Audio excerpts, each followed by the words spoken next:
पवन के किलकारी हो,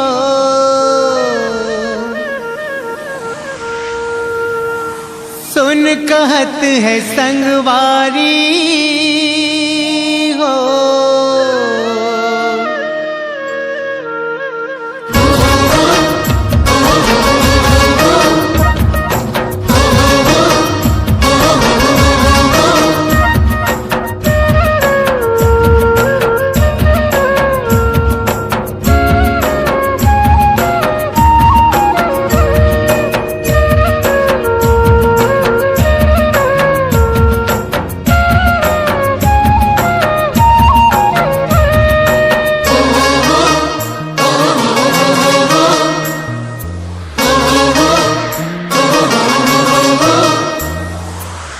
पवन के किलकारी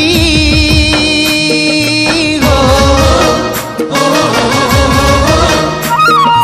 सुन कहत है संगवारी हो।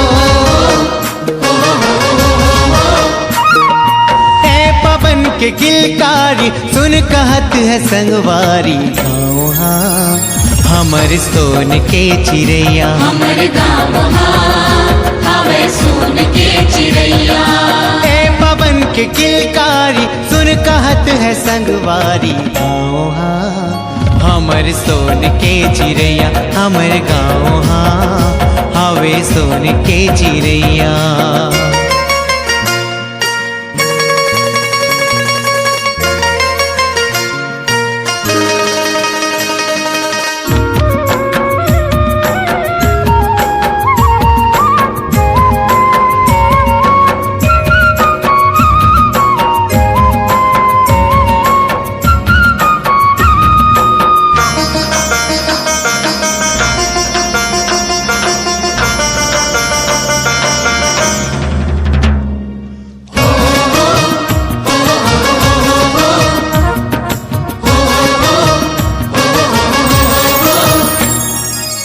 सबो जुर मिल के रहते संगी और संगवारी, सबो जुर मिल के माने धरती ला महतारी।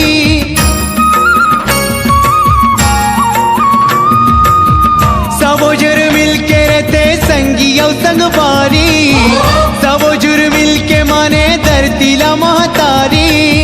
सबो जुर मिल के करे,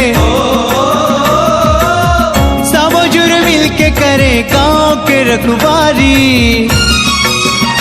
हमर गाँव हाँ हवे सोन के चिड़ैया, हमर गाँव हावे सोन के चिड़ैया।